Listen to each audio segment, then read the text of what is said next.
கபிலன் இல்ல கபிலன் ப்ரோ, நீங்க எல்லாம் கரெக்டா ஏத்தி விட எல்லாம் பண்ணீங்க.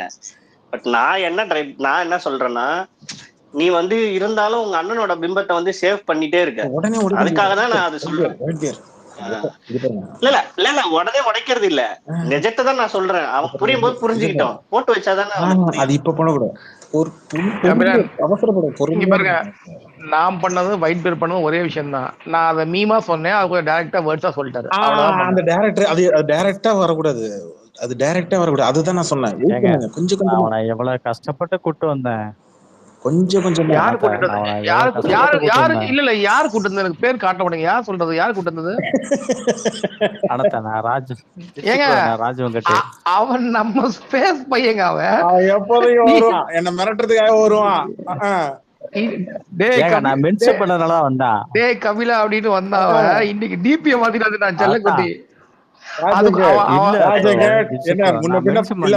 ராஜங்கண்ணன் ஏறி போச்சுன்னா கம்முன்னு படுத்து தூங்கிடணும். சும்மா வந்து ஒட்டி நான் இடம் முடிச்ச கூடாது, பிச்சு கூட பிச்சு. அவன் இது வரைக்கும் இல்ல ஒரு மீம் வரும்ல, ஒரு தாத்தா ரோட் சைட்ல கேட்பாங்களே, எஸ்ஏசி என் ஃப்ரெண்டு தான், அப்ப வந்து எஸ்ஏசி உங்களுக்கு தெரியுமா அப்படின்னு நம்ம சொல்லிக்கலாம். அந்த மாதிரி அவனை வச்சு ஜாலியா ஒரு 10 தடவை ஓட்டி இருக்கிறேன் தெரிஞ்சு. ஏங்க இது நான் என்ன சொல்ல வந்தேன்னா, ஜிப்சி அவனுக்குள்ள இருக்கிற என்னதான் இருந்தாலும் அந்த ஒரு ஆதங்கம் ஒண்ணு வெளில வந்துருச்சு பாத்தீங்களா. இது வரைக்கும் அவன் எந்த மாவட்டம் கூட எனக்கு தெரியல. இல்ல ஆக்சுவலா பாவமா இருக்கு, நிஜமாவே பாவமா இருக்கு. ஏன்னா இவன் எல்லாம் இன்னசென்ட். ஆக்சுவலா இவனுங்க எல்லாம் வருவானுங்க போவானுங்க, நம்ம சரி ஓகேன்ட்டு நம்ம கிட்ட வந்து சேர்ந்துருவானுங்க, அது வேற விஷயம் ஜிப்சி. ஆனா இவனுக்காக விஜய்க்காக உட்காந்து உண்மையிலே சீரியஸாவே உட்காந்து சண்டை போட்டவன் நிலைமை பைத்தியம் முடிச்சிருவான் ஜிப்சி. அவனுக்கு கடைசி நேரத்துல சைக்காலஜிக்கலா அவனுக்கு ரொம்ப இதாயிடுவானுங்க ஜிப்சி அவனுங்க. இல்ல இப்ப கூட நான் அதை மிஸ் பண்றேன். டேய் கபிலா, டேய் கபிலா அப்படின்ற வார்த்தை நீங்க வரவே மாட்டேங்குது. அதை நினைச்சுதான் நானும் மைக் கொடுத்தேன், மிரட்ட வருவான்னு நினைச்சேன். ஆனா டிபி பார்த்தோன்னா என்னமோ பயப்படலாம், ஏதோ மாற்றம் தெரிகிறது இவனிடம் அப்படின்னு சொல்லிட்டு நான் அந்த பக்கம் போயிட்டேன். உள்ள போய் பார்த்தா பாகுபலி மீன் பிடிச்சிருக்கான். அண்ணன் கீழே நிக்கிறாங்க, அஜிதா அக்கா மேல நிக்கிறாங்க. நான் தான் சொன்னேன்ல, தனக்குன்னு நடக்கும் போது வரம்பபதி தனக்குன்னு நடக்கும் போது தனக்கு வேண்டியவங்க பக்கத்துல இருக்கிறவங்களுக்கு ஒரு அநீதி நடக்குதுன்னு போது அப்பதான் அவங்களுக்கு ரியாலிட்டி புரியுது. பூபதி பாவம், நம்ம பேச பத்தி தெரியல. பூபதி சொல்லுங்க. இல்ல வந்து இன்னொரு அக்கா பாத்தீங்கன்னா அந்த ஒரு வாரமா அந்த அக்கா போஸ்டே காணோம். அவங்க பேரு கூட பாத்தீங்கன்னா வந்து என்ன சொல்றது, கோகிலா நினைக்கிறேன். அவங்க பாத்தீங்கன்னா ஒரு வாரம் முன்னாடி பாத்தீங்கன்னா இந்த விஜய்காண்டி ஒரு ஊரா ஓட்டுல கட்டிருந்தாங்க. இப்ப அவங்கள பாத்தீங்கன்னா அவங்களோட போஸ்ட் ஒண்ணுமே இல்ல. அதான் பூபதி, நான் வேட்பாளர்கள் அவங்க அனௌன்ஸ்மெண்ட் பண்ணும் போதே நான் முதல்ல தேடினதே அஜிதா பேரு தான். ஏன்னா லெப்ட் பாண்டிக்கு சீட்டு கிடைச்சிடும் எனக்கு முன்னாடியே தெரியும். லெப்ட் பாண்டி, ஈசிஆர் சரவணன், புசி ஆனந்த், அப்புறம் அந்த டிவிகே பிரபு, அப்புறம் இவன் கூட இருக்கிற அல்லு சில்லு ஒரு 10 பேர் லிஸ்ட் போட்டது இவனுக்குலாம் கன்ஃபார்மா எனக்கு கிடைக்கும். நான் இவனுக்கு கொடுக்க மாட்டானுங்க, இவனுக்கு கொடுப்பானுங்களாம் மாட்டானுங்களாம் ஒரு கொஸ்டின் மார்க் நான் வச்சுது. நான் அதுல முதல் இடத்துல அஜிதா தான். ஏன்னா நான் அஜிதா இந்த சைடு தூத்துக்குடி சைடுல அந்த அம்மா கிரவுண்ட் ஒர்க்லாம் நல்லா பண்ணிருக்கு. ரெண்டாவது அதுக்கு ஏஜும் இருக்கு, பணமும் இருக்கு, செல்வாக்கு இருக்கு, ஆள் பலமும் இருக்கு. நல்லா புரிஞ்சுக்கணும். திமுக கேண்டிடேட் அதிமுக கேண்டிடேட் இருக்கிற கெப்பாசிட்டி அந்த அம்மாட்ட இருக்கு. அவங்க ஏத்துக்கிறாங்களே இல்லையா, திமுக அதிமுக ஏத்துக்கிறாங்களே இல்லையா, இதை ஏத்துக்கிட்டு தான் ஆகணும். ஒரு காலத்துல இந்த மாதிரி ஆளுங்களை தானே வளர்த்து விட்டு இன்னைக்கு எம்எல்ஏ அமைச்சர் எல்லாத்துலயும் எம்பியா வந்து உட்காந்துருக்கிறாங்க. ஒத்துக்கிட்டு தான் ஆகணும். எல்லா கேண்டிடேட் திமுக இருக்கட்டும் அதிமுக இருக்கட்டும் எல்லா கேண்டிடேட் ஆரம்ப காலம் அஜிதா மாதிரி தான் இருக்கும். ஆனா என்ன தெரியுமா மேட்ரு, கட்சி அதை பிடிச்சிக்கும். ஒரு ஏரியால வளர்ந்துருக்கிறாங்கன்னா அவங்களுக்கு கட்சி ஒண்ணு பிடிச்சி வளைச்சு போட்டு நல்லா பக்காவா உட்காந்து நல்லா கவனிப்பாங்க. ஆனா டிவிக்கேல அது இல்லை. எனக்கு டவுட்டாவே இருக்கு ஜிப்சி. என்ன டவுட்னா, ஜெயிப்பாங்கன்னு தெரிஞ்சே அந்த கேண்டிடேட் கொடுக்க மாட்டேங்கிறான் ஜிப்சி. ஏன் எனக்கு அதான் புரிய மாட்டேங்குது. எனக்கு இந்த கேண்டிடேட் போனா ஒரு நெக் டு நெக்காவது போகும்ன்ற ஒரு நம்பிக்கை இருக்குல்ல ஜிப்சி, அந்த நெக் டு நெக் போகாதுன்றதுக்காக வேணும்னே கேண்டிடேட் மாத்துறாங்க ஜிப்சி. என்ன சொல்றேன், என்னடா இறந்து புத்தனது எம்எல்ஏ ஆக மாட்டாங்க. ஒருவேளை அந்த அக்கா எம்எல்ஏ ஆனா இவங்க என்ன பண்ணுவாங்க, அண்ணன் ஜெயிக்காம அந்த அக்கா ஜெயிச்சிட்டாங்கன்னா அப்படின்னு ஒரு இஃப். பட் இல்ல இன்னொன்னு பாத்தீங்கன்னா, இவனுங்க சொல்றானுங்களே, இவனுங்க கேங்கு ஓரளவுக்கு முன்னாடி இருக்க ராஜ்மோகன். ஓகே ஓகே சரி, ராஜ்மோகன்ல இருந்து எல்லாரும் சென்னையில மட்டும் தான் நிக்கிறானுங்க. ஏன் மத்த தொகுதியில ஸ்ப்ரெட் ஆகி நிக்கல? அதான் ப்ரோ, அவங்க ஏன் நிக்கிறாங்கன்னா நீங்க யோசித்து பாருங்க. ஃபர்ஸ்ட் இது பாத்தீங்கன்னா சென்னை, அதுக்கப்புறம் பாத்தீங்கன்னா என்ன சொல்ற திருச்சி, 2 மட்டும் தான் நிக்கிறாங்க தவிர வேற எங்கேயுமே பெரிய ஆள் கிடையாது. என்ன காரணம்னா அவங்களுக்கு வந்து டிஎம்கேவோட ஓட்டை வந்து பிரிக்கணும். மொத்த டிஎம்கே இல்ல ஓட்ட சென்னை இல்ல ஸ்ட்ராங்கனோட இங்க இங்க நிக்கிறாங்களா? இல்ல இல்ல என்னன்னா இதான் அவனுங்க பக்கத்துல வந்துட்டு போறதுக்கு வசதியா இருக்கும். அது ஒண்ணு. கொஞ்சம் இங்க சிட்டி சைட்ல தான் ஓரளவுக்கு வந்து இந்த போனு அதெல்லாம் இருக்கிறதுனால கொஞ்சம் அவுட் கோயிங்ல இருக்கிறதுனால ஆமா ஆமா ஆமா. அவங்க இந்த கொஞ்சம் கேம்பெயின் ரீச் பண்ணிக்கலாம், இருக்கு. இந்த கேம்பெயின் பண்ணிக்கலாம், ஃபேஸ்புக் இன்ஸ்டாகிராம் இங்க பண்ணிக்கலாம். கேம்பெயின் வீட்டு வீட்டு பக்கத்துலயும் இருக்கு. ஓரளவுக்கு இவனுங்க சர்வேல வந்து சென்னையில தான் ஓரளவுக்கு உங்களுக்கு வந்து ஸ்ட்ரென்த் இருக்குன்னு தெரிஞ்சிருக்கும். இன்னொன்னு மெயினா ஜாதின்றது பெருசா இருக்காது, சில சில ஏரியா மட்டும்தான். மோஸ்டா அந்த ஜாதி பேஸ் பண்ணி இன்னொன்று ரூரல்ல போனா ரூரல்ல நீங்க வந்து களத்துல பண்ணா மட்டும்தான் அது பலன் வரும். இங்கெல்லாம் நீங்க வந்து சும்மா ஷோ ஆஃப் பண்ணிட்டு இன்னொன்னு வாங்கிக்கலாம். பாத்தீங்கன்னா ரூலர்ல வந்து ஏடிஎம்கே இருப்பாங்க, அதிகமா இருப்பாங்க. ப்ரோ கேக்குதா? கேக்குதுடா. இந்த கமலேஷ் ஷாப்னால கீழ இருக்கானா பாருங்க, காட்டுதா பாருங்க. தெரியலையே, நான் கோஸ்ட்ல இல்லையடா. கோஸ்ட்ல இல்லையா? எனக்கு எல்லாம் பிளாங்கா தெரியுது. நானே அதே இருட்டலாம் இருக்கேன் நானும். நேத்து அட்ரஸ் கொடுத்த வீட்டாண்ட வரேன்னா இன்னும் வரல அவன். யாரு? கமலேஷா? ஆமா, கமலேஷ் ஷாப்னு ஒருத்தன். விஜய் ஃபேனா? விஜய் ஃபேன் தான். விஜய் ஃபேன் சொல்லிட்டு வருவான்னு வெயிட் பண்றா பாத்தியா? உன்ன என்ன பண்றது சொல்லு. அவன் வந்திருக்காங்க, வந்துட்டு போட்டோ எல்லாம் போடுறான். இங்க வேற சொல்றது கேளு. உன் அட்ரஸ கொண்டு போயிட்டு வீடியோ எடுத்து கிழிச்சு ஃப்ளஷ் பண்ணிருப்பான் டாய்லெட்ல போட்டு. இல்லங்க, அவன் என்னதான் சொல்றான், நான் வந்தேன், நான் வந்து உன்னை கூப்பிட்டேன், நீ வரல, வீடியோ பார்க்க மாட்டியாங்கிறான். நான் கொடுத்தது விஜய் வீட்டு அட்ரஸ். அதுதான் இல்ல நல்லா இல்ல கேக்கு. நான் என்ன சொல்றேன்னா இல்லங்க, நான் கொடுத்தது விஜய் வீட்டு அட்ரஸ்ங்க. நான் என்ன சொல்றேன்னா, நீ அவன் வீட்டுக்கே போய் வாசல்லே காலிங் பெல் அடிச்சா கூட என்ன யாருமே இல்ல, வெளியில காலிங் பெல் சவுண்ட் மட்டும் கேக்குதுன்னு உள்ள போய் கதை சத்திப்பான். அவ்வளவுதான் நான் பண்ணுவான். கொடுத்தது விஜய் வீட்டு அட்ரஸ். அவன் எங்க போனான்னு தெரியல. நேற்று ஏப்ரல் 1ஆம் தேதி கொடுத்து விட்டேன். இப்ப அவன் வந்தா விசாரிக்கலாம், நிஜமா போனேடா அப்படின்னு. பட்டினப்பாக்கமா பனையூரா கரெக்டா சொல்லிருக்கோம்.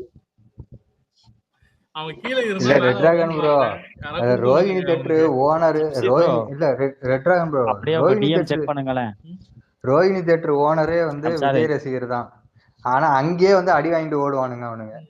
அவனுங்களை போய் நீ வந்து அட்ரஸ் கொடுத்து வர சொல்றிய? நான் ஏன் நேத்து ஏப்ரல் 9 வந்து விஜய் வீட்டு அட்ரஸ் கொடுத்து விட்டேன். அவன் வந்தாங்க. மதுரை வாயில்ல ஒரு தரமான கேண்டிடேட் நிக்கிறாரு போல. யார்? Son of soil.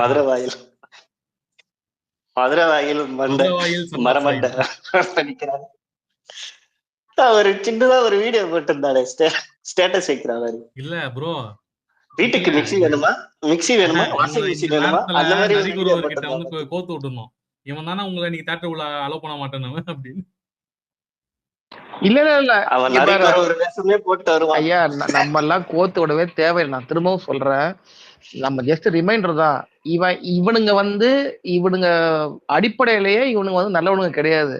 ஒண்ணு முன்னாடி பண்ணிருப்பானுங்க, இல்லைன்னா இப்ப கரண்ட்ல பண்ணுவானுங்க. அதுவே அவங்களுக்கு பேக் ஃபயர் ஆகும். பாரு, இந்த தம்பில வந்து நம்ம திருட்டு போன தம்பி தான். இதே ஸ்பேஸ்ல வர்றவங்களே பார்த்துருப்பாங்க. அதே தம்பிக்கு நீங்க நம்ம தான் உட்காந்து தலையை கொஞ்சம் அழுவாதரா சரியாயிருண்டா அப்படின்னு சொல்ல வேண்டிய கிடக்கு. நம்ம இந்த இடத்துக்கு வருவோம்னு எனக்கு தெரியும், எனக்கு நிஜமாவே தெரியும். ஆனா இது மாதிரி இருக்கிறது ஒரு சிலதுதான் பாவம். அந்த விஷயம் தெரியாம வந்து மாற்றதுதான். எனக்கு நான் வந்து நாள் நம்ம என்ன பண்ணுவோம், சந்தோஷமாலாம் இருக்க மாட்டோம். எல்லாருக்கும் அவேர்னஸ் தான் ஸ்ப்ரெட் பண்ணுவோம். இதெல்லாம் வாழ்க்கையில சகஜம், தப்பான முடிவு யாரும் போகாதீங்க. நம்ம அந்த மோட்ல தான் போவோம். கரெக்ட், வேற வழியே இல்ல. ஏன்னா இவனுங்க எல்லாம் அப்படிப்பட்ட ஆளுங்க தான். அண்ணன் கூட ஆமா, நான் அவன் தம்பியை ஃபாலோ பண்ணி வச்சுட்டு வரேன். அவன் எப்போ அந்த மீம் போறான்னு அவரை பார்க்கணும். ஆனா பாவங்க. ஆனா அந்த பாகுபலி மீம் சூப்பரா இருந்துச்சு. ஆமா ஆமா. அது நட்டிக்கு ஒரு படம் ரிலீஸ் ஆகாமா 10ஆம் தேதி ஒண்ணு போயிட்டு இருக்குது. என்ன தூரம்? கலாச்சி எடுத்திருக்கானா இல்ல அவனுக்கு சப்போர்ட் பண்ணி எடுத்திருக்கானா ஒன்னும் தெரியல. இல்ல கலாச்சி தான் எடுத்திருக்கான். ஆனா தெரியல, எப்படின்னு தெரியல. என்ன சொல்ற, கிளைமேக்ஸ் பார்க்கணுமா நம்ம? பாப்போம் என்ன நடக்குது கிளைமேக்ஸ்ல. சரி வேணாம், கிளைமேக்ஸ் எல்லாம் இப்ப சொல்லக்கூடாது. ஆபரேஷன் சீன்லாம் இருக்கான்னு தெரியலையே, ரொம்ப கியூரியஸா இருக்கு. ஆமா, கலாய்க்கிறதுனா மொத்தமா கலாய்க்கணும் ஆக்சுவலா. இல்ல எல்லாமே இருக்கணும். நான் சொல்றேன் இது இருக்கு கரூர்ல இருந்துச்சுல 40 ரூபா கொண்டுட்டு ஓடி போனால இல்லங்க அது இருக்கணும். பயோபிக் மாதிரி அப்படி எடுக்கிறாங்கன்னா உண்மையா எல்லாமே இருக்கணும்ல. இருந்துச்சுக்க அந்த அந்த ஸ்விம்மிங் பூல் ஷாட்ல பாத்தீங்களா? ஒயிட் நீங்க பாத்தீங்களா இல்லையா அது ட்ரெய்லர்? பாத்தீங்களா? அந்த மாதிரி 2 ஹீரோயின் போலியே. ஆமா 2 ஹீரோயின் கரெக்ட். இல்ல அது இன்னொன்னு பாத்தீங்கன்னா அந்த ஃபியூச்சர்ல பாத்தீங்கன்னா இந்த இவருக்கு அந்த விஜயும் இது இந்த மாதிரி சொல்லி திருசன் இந்த மாதிரியும் அவனும் இந்த மாதிரி எடுத்திருக்காங்க ஃபியூச்சர்ல. அதான் நானும் சொன்னேன். இப்போ அது தெரியல, வேற ஏதோ ஹீரோயின் தான். ஆனா பின்னாடி கை வைக்கிற மாதிரி சீன் வச்சு அது மட்டும் எடுத்திருந்தானுங்க. என்ன சொல்ல வரானுங்க, யார பத்தி எடுக்கிறானுங்கன்னே தெரியல. ஒரே கன்ஃபியூஷனா இருக்கு. கன்ஃபியூஷனா இருக்குப்பா. ஆனா படத்துக்கு ஓப்பனிங் கிடைச்சிருப்பா கண்டிப்பா. கரெக்ட் டைம்ல விட்டுருக்கான்ப்பா ஐடியாவா ஆக்சுவலா. எனக்கு தெரிஞ்சு ஜனநாயகனை விட அதிகமா ஃபர்ஸ்ட் ஷோ பார்த்துட்டு பேனர் கிழிச்சிட்டு வர போறானுங்க ப்ரோ. இந்த ஜிகிர்தண்டால வந்து ஹீரோன்னு சொல்லி காமெடியா எடுத்துட்டு போறாங்க. ஆமா ஆமா ஆமா. அந்த மாதிரி உனக்கு எல்லாம் வந்து நம்ம அண்ணனை பத்தி எடுத்திருக்கான், ஜாலியா உள்ள போயிட்டு வெறுப்பா வெளியே வர போறாங்க. இல்ல ப்ரோ ஆக்சுவலா இவனுக்கு தான் நீ 500 இருக்கானுங்க பாப்போம். ப்ரோ ஜனநாயகனை விட அதிகமா போயிருக்கும்னு நினைக்கிறேன். இல்ல அதான், ஆனா பாக்குறது டக்குன்னு நான் பார்த்தப்போ சப்போர்ட்டா தான் எடுத்திருக்கான் போல, இல்ல ப்ரொபகண்டாவா எடுத்திருக்கான் போல. இல்ல எனக்கும் அது சப்போர்ட் தான் அப்படின்னு ஒரு மைண்ட்ல இன்னும் இருக்கு நம்புறேன். ஏன்னா அது அரசியல்வாதிங்க பேசுற மாதிரி டைலாக் இருக்குல்ல, அதெல்லாம் வந்து ஏதோ ஒரு இது லீடு கொடுக்குற மாதிரி தான் இருக்கு. ரொம்ப கீழே பேசுற மாதிரி. இல்ல நீங்க சொன்னதை சொல்றேன். இப்போ ஜிகிர்தண்டால சொன்னாங்கல்ல அந்த படத்துக்கு எப்படி ட்ரெய்லர் கட் பண்ணி விட்டாங்க, உள்ள போகும்போது வேற இல்ல, அதே இது இப்ப இவன் நம்மளுக்கு காமிச்சுக்கலாம். புரியுதுங்களா? இப்போ வந்து கரண்ட் ட்ரெண்ட்ல வந்து இப்ப ட்ரோல் மாதிரி இருக்கு, ஓகேவா? அதுக்கேற்ற ஒரு ட்ரெய்லரை கட் பண்ணி விட்டு உள்ள வந்து பாருங்கன்னு கூட நம்ம இழுக்கலாம். ஆமா அதுல வந்து, ஆனா அது வந்து உண்மைக்கு மாறா இருக்கும். ஏன்னா அதுல வந்து கேக்குறாங்க நடிகர்னா அரசியல் தெரியாதா அப்படின்னு. நமக்கு உண்மையில என்ன இவனுக்கு அரசியல் தெரியலன்னு நமக்கு எல்லாருக்கும் தெரியும். படத்துல அரசியல் தெரியுற மாதிரி புத்திசாலி மாதிரி காமிச்சேன்னா அது உண்மைக்கு மாறாது. கரெக்ட். அதுதான்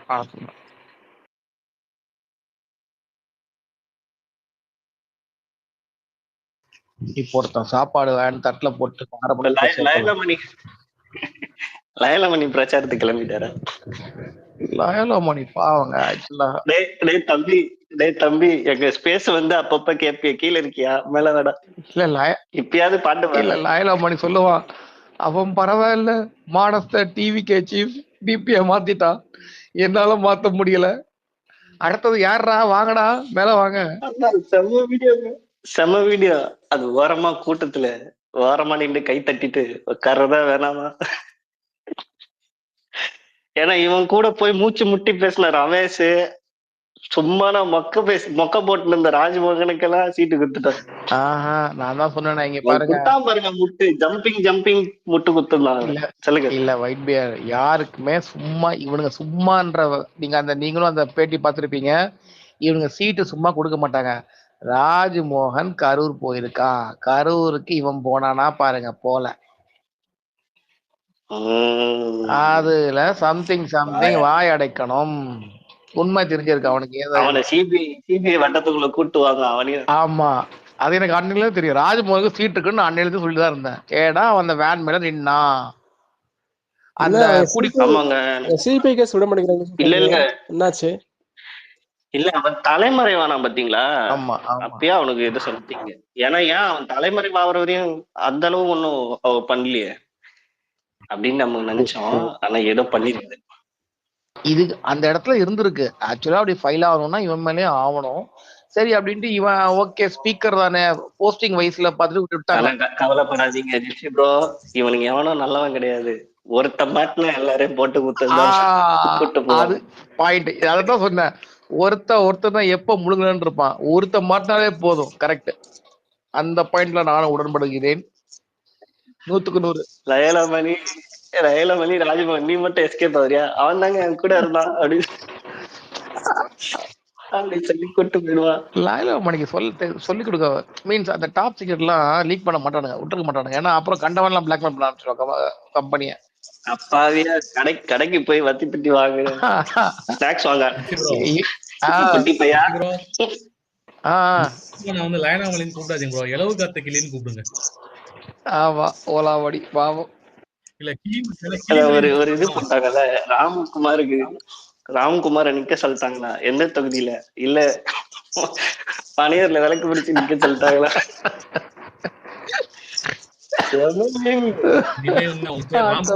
சம்பவகுமார் அந்த நாய் வந்து யாரு புறப்படுறாங்களோ அவங்களுக்கு ட்வீட் போடுது. ஆதவர்ஜினாக்குதான் ட்வீட் போட்டா இருக்கான் அவன். சாப்பிட்டீங்களா? வந்துட்டாரு போல. சாப்பிட்டு முடிச்சுங்க அதுக்குள்ள சாப்பிட உட்காந்துருக்கேன். அப்புறம் என்ன சாப்பிடுங்க. அப்புறம் என்ன பேச்சு? சாப்பிடுங்க, பேசாம சாப்பிடுங்க. இதுக்கு மேல சொல்ல முடியாது, வயிறு வலிக்கும். இன்னொன்னு ஜிப்சி ப்ரோ, இன்னொன்னு அந்த வடிவேல் வந்து செருப்பை என்ன கேட்காம கொடுத்துருவானா அவன், அந்த மீம போட்டாருங்க. எலெக்ஷனுக்கு அப்புறம் நீங்க நடிக்கவே போங்க தளபதி, அத வருதுல என்ன கேட்காம நடிக்க போயிடுவானா அவன். அதே மாதிரி இன்னைக்கு பாத்தீங்கன்னா செங்கோட்டையன் வந்து அந்த திருச்சி இது முடிஞ்சதுக்கு அப்புறம் மீட்டிங், அந்த பிரஸ் மீட்டிங்ல வந்து காவல்துறைக்கு வந்து நன்றி தெரிவிச்சிருக்காரு. இன்னைக்கு வந்து காவல்துறையோட இது வந்து சாட்டிஸ்பாக்சனா இருந்தது அப்படின்னு சொல்லிட்டு. போலதான் காவல்துறை வந்து பண்ணிருக்கு. ஆனா இன்னைக்கு என்ன மேட்டர்னா, ஆதவர்ஜுனா அந்த கால்ல ஏத்திட்டாரு இல்லையா, ஒருத்தர் மேல கால்ல ஏத்தி அது இஷ்யூ ஆயிடுச்சு இல்லையா. அது ஏதோ பெரிய இஷ்யூ ஆயிட போகுதுன்றதுனால 2 விஷயம் பண்ணிட்டாங்க. ஒண்ணு வந்து காவல்துறை வந்து இன்னைக்கு வந்து சிறப்பா வந்து அரேஞ்ச்மெண்ட் பண்ணியிருந்தாங்க அப்படின்னு வந்து காவல்துறைக்கு ஒரு இது பண்ணிட்டாங்க. 2வது வந்து அவர் வந்து அந்த செலவெல்லாம் நான் ஏத்துக்கிறேன்னு சொல்லி பம்பிட்டாங்க 2 பேருமே. இல்லங்க, இது ஒரு பாயிண்டாவே நம்ம பேசக்கூடாது. கரூர் போனப்ப என்ன சொன்னா, இவங்க போலீஸ் இல்லைன்னா நான் இவ்வளவு தூரம் வந்தே இருக்க மாட்டேன்னு சொல்லிட்டு போலீஸ் மேல பழி போட்டான். இப்ப 2 நாள் முன்னாடி பாட்டிலோட குடிகாரனுங்க சண்டை போட்டது எத்தனை என்ன சொன்னான் அவன், போலீஸ் வந்து நீங்க கரெக்டா கவனிச்சீங்கன்னா போலீஸை டார்கெட் பண்ணி பேசினான். போலீஸ் வந்து எங்க பொண்ணு மகளிர் மேல வந்து இந்த மாதிரி பண்றதை நான் இது பண்ணுவேன். என்னமோ போலீஸ் வந்து பாட்டில் தூக்கி வச்ச மாதிரி பேசினான் நடுவுல. இவன் வந்து கலவரத்தை தூண்டுறதுல தான் இருக்கிறான் அவன். இன்னைக்கு அவன் போனதுக்கு வந்து நேரம் நெருங்குது, அதனால லைட்டா சீன் போறதுக்காக. அது இன்னொன்னு பாத்தீங்கன்னா வந்து என்ன பண்ணிருக்காங்கன்னா, இவங்க இருக்காங்க தமிழ்சா கட்ட இது வாங்கியிருக்காங்க, உத்தரவு வாங்கியிருக்காங்க. சரிங்களா? இதுக்கு முன்னாடி என்ன சொன்னாங்க, அவங்க டிஎம்கே சொன்னாங்க. இப்ப பாத்தீங்கன்னா தமிழ்சா கட்ட அந்த உத்தரவு வாங்கினால வந்து எதுவுமே வந்து சொல்ல முடியல. அவனுங்க வந்து தேர்தலுக்கு அப்புறம் கூட்டணிங்க, அதுதாங்க கேஸ். தேர்தல் முன்னாடி ரொம்ப வெளிப்படையா தெரிஞ்சிடும், நிறைய ஓட்டு கணிசமா குறைஞ்சிரும். அதனால எலெக்ஷனுக்கு அப்புறம் நம்ம கூட்டு வச்சுக்கலாம்ன்றதுதான் டீல். இன்னொன்னு பாத்தீங்கன்னா இவன் இப்ப இன்னைக்கு ஆதவர்ஜுனா போனது இன்னைக்கு சொல்றீங்க, இல்ல ஆதவர்ஜுனா போனது இன்னைக்கு சொல்றீங்க. அந்த பையன் 19 நாள் 20 நாள் வந்து அவஸ்தப்பட்டு ஒரு பையன் செத்து போனான். ஏன் போல? இங்க 1 நாள் 2 நாள் இல்ல, 19 நாள் இருந்தான். ஏன் போல? அவன் செலவை நீங்க ஏத்துக்கல? இத்தனைக்கும் அவங்க சொல்றாங்க அவனால எந்த யூஸும் கிடையாது. அவங்க அம்மாவுக்கு காவல்துறை மேல ஏத்துனதுக்கு ஏதாவது பிரச்சனை வரும், அதனால பம்பிட்டாங்க, வேற ஒண்ணும் கிடையாது. நீங்க இன்னும் காவல்துறை மேலதான் நேற்று வரைக்குமே குறை சொல்லியிருந்தாங்க. காவல் இது கொடுக்கல அது கொடுக்கல. நேற்று வரைக்கும் குறை சொல்லிட்டு இன்னைக்கு வந்து அரேஞ்ச்மெண்ட்ஸ் எல்லாம் கரெக்டா இருந்ததா. அரேஞ்ச்மெண்ட்ஸ் எப்பயும் பண்றதுதான். அது ஆளுங்கட்சி எதிர்கட்சி அதெல்லாம் பார்க்க மாட்டாங்க. அது எல்லாமே வந்து எலெக்ஷன் கமிஷன் வந்துச்சுன்னா அந்த என்ன ப்ரொடெக்ஷனோ அந்த ப்ரொடெக்ஷன் எல்லாருக்கும் வந்து பாரபட்சம் பார்க்காம கொடுப்பாங்க. அதுதான் வந்து எலெக்ஷன் டைம்ல நடக்கிறது. இத்தனை நாளா வந்து காவல்துறை சரியா பண்ணலன்னுட்டு நான் என்ன சொல்றேன்னா, நான் வந்தா இது பண்ணுவேன், அதை பத்தி பேசி நீ ஓட்டு கேளு. அதெல்லாம் நானும் சொல்றேன். அதாவது இன்னைக்கு பண்ணது வந்து ரொம்ப செயற்கைத்தனமா இருந்தது. என்னன்னா எல்லாமே செட்டப், விழுந்தது செட்டப்பு. நேரா இவர் வண்டி வந்து அப்படியே எம்ஜிஆருக்கு நேரா வந்து நிக்குமா, இவர் கை காட்டும் போது எம்ஜிஆர் கரெக்டா காட்டும். நீங்க ஒரு வாதத்துக்கு கூட எடுத்துக்கோங்க, தெரியாம விழுந்தாங்க நீ போய் பார்த்தன்னு கூட வச்சுக்கோ, அதுக்காகலாம் தலையில தூக்கி வச்சு கொண்டாட முடியாதுங்க. ஏன்னா அன்னைக்கு அந்த அதே பையன், அந்த பையன் செத்து போய் 19 நாள் உங்களுக்கு நியூஸ் இருக்கு. ஓவர்லேப் ஆகுது. ஒரு நிமிஷம் ஓவர்லேப் ஆகுது. ஒருத்தர் அப்புறம் கம்ப்ளைண்ட் முடிஞ்சா கிளியர் பண்ணிடுங்க கேட்ச். ஒருத்தர் முடிச்சுட்டு ஒருத்தர் பேசுங்க. பிரேக் ஓவர்லேப் ஆகுது. எனக்கு பிரேக் ஆகுற மாதிரி கேக்குது. கேக்குது. கொஞ்சம் கேட்ச் கிளியர் பண்ணிடுங்க. பண்ணிட்டேன். நன்றி. பேசுங்க பேசுங்க. சொல்லுங்க ப்ரோ, சொல்லுங்க, நீங்க சொல்லுங்க. அதுவும் அதே மாதிரி பாத்தீங்கன்னா இன்னைக்கு ஃபுல்லா எல்லாமே அவர் விழுறதெல்லாம் இவரு போய் காப்பாத்துறதும், ரெண்டாவது இன்ஜினியர் வந்து இவரு நின்று இது பண்றதும், அது எல்லாமே வந்து இருக்குது. அதே மாதிரி வந்து ஒரு நிமிஷம், உங்க லைன் பிரேக் ஆகுது. நீங்க உங்க லைன் செக் பண்ணுங்க. யாருன்னே தெரியல, பட் எனக்கு பிரேக் ஆகுது. இன்னொன்னு சொல்றேன், மாதிரினே சொல்லாதீங்க. இங்க எல்லாமே ஸ்கிரிப்ட்ல தான் போயிட்டு இருக்கு. இது நாங்க ஆல்ரெடி உங்களுக்கு சொல்லிட்டேன். கூடுதல் தகவல் சொல்றேன். இந்த ஸ்பேஸ் ஆரம்பிக்கும் போது இதை டிஸ்கஸ் பண்ணி, இது ஆல்ரெடி ஆந்திரால போன ஸ்கிரிப்ட்ல தான் இப்ப போயிட்டு இருக்கு. எல்லாம் அங்க ஆல்ரெடி குடிச்சிட்டாங்க. அவரு 2 தொகுதியில நின்று இருக்காரு. 2 தொகுதியும் தோத்துருக்காரு முதல்ல நிற்கும் போது. அந்த அளவுக்கு போயிடுச்சு. இப்ப அடுத்தது ஆந்திரால என்னென்ன ஸ்கிரிப்ட் நடந்துட்டு இருக்குன்னு நாங்க எடுத்து வச்சு அதுவும் நீவாமே போட்டோம். அது தெலுங்கு படத்தை காப்பி அடிக்கும் போது கோயில்ல சண்டை நடக்குது. நீங்க ஏன் இதை வந்து ஷாப்பிங் மால்ல சண்டை வைக்க கூடாது? இல்ல, தெலுங்கு படத்துல கோயில்ல தான் வச்சிருக்காங்க, அதனால நம்ம கோயில்ல அந்த மாதிரி காப்பி அடிக்கிறவன எங்க தலைவர்.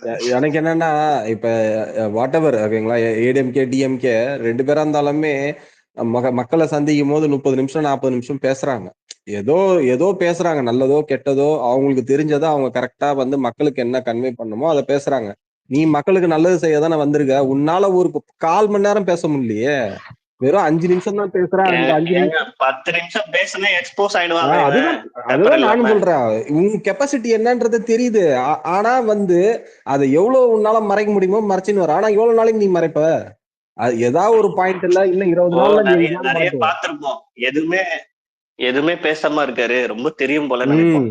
10 நிமிஷம் பேசினா தெரிஞ்சிடும் இவன் பைத்தியக்காரன். சகுனி படத்துல வர்ற சாமியார் கதையா ஆயிடுது. நீ தயவு செய்து பேசிடாத, நீ பேசாம இருக்கிற வரைக்கும் தான் உனக்கு வெயிட். நீ பேசலாம், அந்த சாமியாராவது ஏதாவது தெரிஞ்சு பேசுறாப்ல. இவெல்லாம் வந்து எனக்கு இருக்கிற பிரச்சனைய வாசிக்கிறேன்னு எடுத்து படிச்சுன்னு இருக்காங்க. ஏன் உன் பிரச்சனை ஒன்னு சொல்ல முடியாது? காலங்காலமா நம்ம சினிமால வந்து அரசியல்வாதின்றது ஒரு டம்மி, அவன் ஒரு அயோக்கியன் அந்த மாதிரி காமிச்சுட்டு அவங்கள கலாய்ச்சிட்டு நம்ம ஹீரோயிக்கா இருந்தாங்க இவங்க எல்லாம். இவன் ஒரே ஒருத்தன் அரசியலுக்கு வந்துட்டு எவ்வளவு டம்மி பீஸ்ன்றதை காமிச்சிட்டான். இப்ப அரசியல்வாதி எல்லாம் சொல்லுவாங்க, டேய் நாங்கெல்லாம் உன்னோட எவ்வளவோ. இதே பொசிஷன்ல இன்னைக்கு இதே இதுல வந்து விஜயகாந்த் இருக்காருன்னு வச்சுக்கோங்க. அவர் வந்து குவாலிட்டிஸ், இது பண்ணாரு அது பண்ணாருன்றதை விட தைரியமா நின்று பேசுவாப்புல. எது கரெக்டோ அந்த சைடு நிப்பேன் அப்படின்னு நல்லது எதுவோ முதல்ல போய் செய்வாப்புல. ரைட்டா, அவருக்கு ஒரு சான்ஸ் கொடுக்கலாமா அப்படின்னு யோசிச்சது. அப்ப இந்த மாதிரி உண்மையாலவே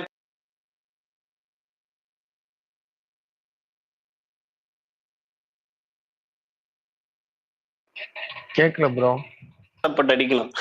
எப்படி வந்து இவன் வந்து வளர்ச்சியில வந்து ரஜினி ஃபேன்ஸ்க்கு வந்து ஆரம்ப கட்டத்துல இவனோட வளர்ச்சியில பெரிய பங்கு இருந்ததோ, நம்ம வளர்த்து விட்டதை நம்ம தான் போட்டு அடிச்சு ஓரமா உட்காருக்கு.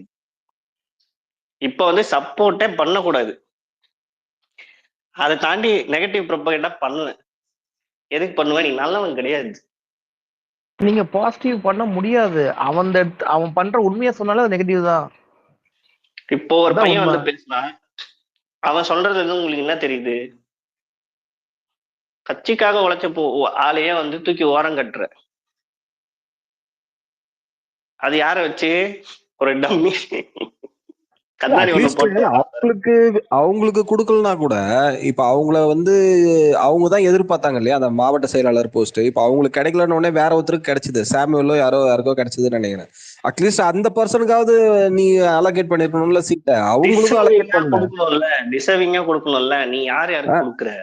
அதுதான் சொல்றேன், அட்லீஸ்ட் இந்த லேடிக்கு கொடுக்கலாம் கொடுக்கறதுக்கு நீ எதுக்கு? நான் மாற்று யோசிச்சேன்னா நாம் தமிழருக்கு போட்டு போறேன், அதே மாதிரி போட்டு போறேன். நீ எதுக்கு?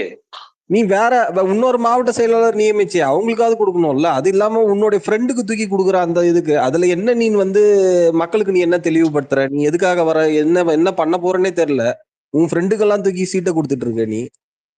நம்ம கலாச்சாரம் சரி. கமல் வந்து வந்தப்போ அவரோட ஓட்டர் லிஸ்ட்ல வந்து நல்லா படிச்சவங்க எல்லாம் நிறைய பேர் இருந்தாங்க.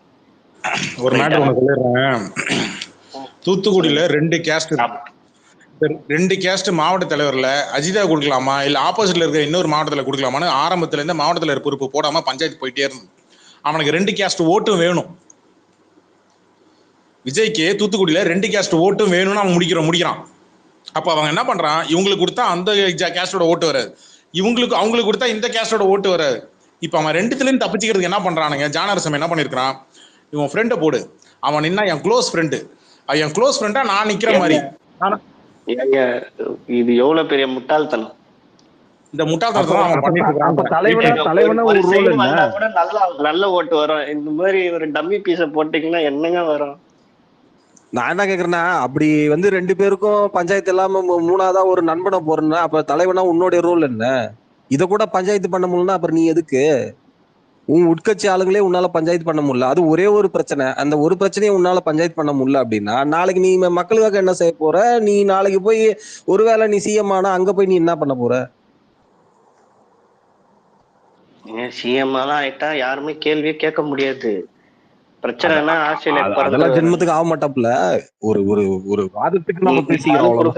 பல மாசம் வெயிட் பண்ணலாம். எல்லா தொகுதியிலையும் ஒயிட் பேர் கேஸ்ட், தனி தொகுதியில எல்லாம் கேஸ்ட் பார்த்தா நிப்பாட்டுறான். கரெக்டா? பொது தொகுதியிலையும் எந்த கேஸ்ட் பெரும்பான்மையா இருக்கோ அந்த கேஸ்ட் தான் நிப்பாட்டுறான். கரெக்டா? அவன் எய்ம் பண்றது